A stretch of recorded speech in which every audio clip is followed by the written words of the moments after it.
మాటలు నమ్మి గంటల తరబడి ఆ ప్రభుత్వ కార్యక్రమాల్లో నిలబడి పేర్లు నమోదు చేసుకొని ఎంతో ఆశగా ఎదురు చూసి భంగపడి ఈ ఆందోళన కార్యక్రమానికి ఏ దిక్కులేని ప్రజలకు ఎర్ర జెండే దిక్కని ఈ జెండా వెంబడి పోతేనే ప్రభుత్వం మెడలు వంచైనా అర్హులందరికీ ఇళ్లు సాధిస్తారని నమ్మి ఇక్కడికి వచ్చేసిన మహిళలకు, అన్నలకు, తమ్ముళ్లకు అందరికీ పేరు పేరున భారత కమ్యూనిస్టు పార్టీ సిపిఐ జిల్లా సమితిల పక్షాన మీ అందరికీ నమస్కారాలు, విప్లవ ధన్యవాదాలు తెలియజేస్తున్నాను.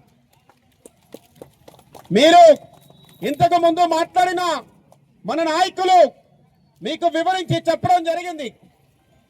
గత 10-12 సంవత్సరాలుగా ఈ ప్రాంతంలోని ప్రజలంతా కూడా దశాబ్దాలుగా పూరి గుడిసెల్లో జీవితాన్ని గడుపుతూ ఎండొస్తే ఉక్కపోతా, వర్షం వస్తే తడుస్తూ, చలికాలం చలికి వణుకుతూ ఇలా అడవిలో ఏ నీడలేని జీవాల్లాగా పట్టణాల్లో, పల్లెటూరులో అనేక గ్రామాల్లో ప్రజలు జీవనాన్ని గడిపారు.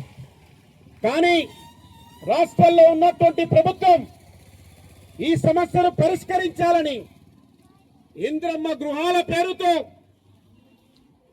ఇల్లు లేని నిరుపేదలందరినీ గుర్తించి ఒక్కొక్క లబ్ధిదారునికి 5 లక్షల చొప్పున మేము ఇస్తాం, మీరు ఇండ్లని నిర్మించుకోండి, మేమే మీ దగ్గరకు వస్తాం, ఎవరైతే నిజమైన లబ్ధిదారులు ఉన్నారో వాళ్ళందరికీ ప్రభుత్వమే గుర్తించి ఇళ్ళు ఇస్తుందని వారు పేరునడం జరిగింది. మనమంతా కూడా నమ్మాం. రాష్ట్రంలో ఇతర ప్రాంతాల్లో ఇది దాదాపుగా అమలవుతుంది. కానీ దురదృష్టవశాత్తు ఈ కొల్లాపూర్ నియోజకవర్గంలో ఇక్కడ ఉన్నటువంటి పరిపాలకుల నిర్లక్ష్యం లేకపోతే ఒంటెత్తి పోకుండా ఈ ప్రాంత ప్రజల జీవితానికి ఒక శాపంగా మారిందన్నటువంటి విషయాన్ని ఈ సందర్భంగా మేము చెప్పదలుచుకున్నాం. అనేక గ్రామాల్లో ముళ్ళ చింతపల్లి తీసుకోండి, నార్లాపురు, కుడికిల్ల, చుకాయిపల్లి, సోమశిల, ఎల్లూరు, రామపురం, సింగవట్నం ఇలా ఏ గ్రామాల్లో మండలంలో తీసుకున్నా కేవలం వారి చుట్టూ చేరి వారికి భజన చేసే భజన పరులకు మినాయించి మరెవ్వరికి కూడా ఇండ్లు వచ్చిన పాపాన పోలేదు. ఇక్కడ ఉన్నటువంటి నిరుపేదలందరూ వాళ్ళ ఇంటి ముందల ఫోటోలు దిగి మాకు పంపించడం జరిగింది. ఇక్కడ పాల్గొంటున్నటువంటి వాళ్ళు, పేర్లు నమోదు చేసిన వాళ్ళు ఎవరైనా ఒక్కరికైనా ఒక పెద్ద ఇల్లు లేకపోతే ఒక 10-20 ఎకరాల భూమి, ఇంట్లో కొడుకులు, భర్తలు, తమ్ముళ్ళు, ప్రభుత్వ ఉద్యోగస్తులు ఉంటే వారిని మేమే తీసేస్తాం.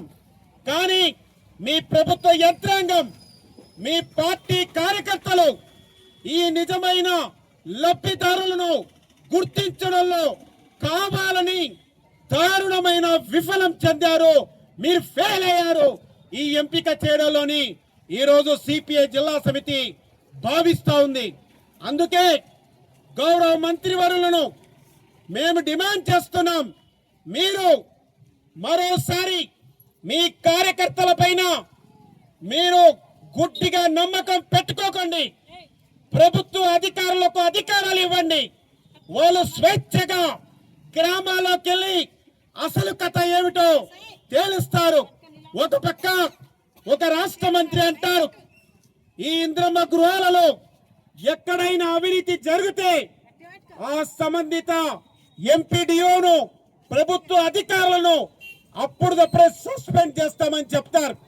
కానీ ఈ కొల్లాపూర్ పట్టణంలోనే ఒక్క ఇంట్లో 2కి ఇస్తారు. ప్రభుత్వ ఉద్యోగాలు చేసుకునే వాళ్ళకి ఇస్తారు. ఈ నియోజకవర్గాల్లో 10 ఎకరాల తోటలు ఉన్న వాళ్లకు, ఎకరాల తరబడి భూములు ఉన్న వాళ్లకు, పెద్ద పెద్ద కార్లు, ఆల్రెడీ బంగ్లాలు ఉన్న వాళ్లకు ఇల్లు ఇస్తారు. కానీ ఏ ఇల్లు లేక ఒక్క 4 వర్షపు చుక్కలు పడితే పై నుంచి నీళ్లు కారడం, కింద నుంచి తేళ్లు పాములు ఇలా అనేక రకాలుగా సతమతమవుతున్న ఈ నిజమైన లబ్ధిదారులకు ఎందుకు ఇళ్లు కేటాయించడం లేదని సిపిఐ సందర్భంగా మంత్రి జూపల్లి కృష్ణారావు గారిని డిమాండ్ చేస్తా ఉంది.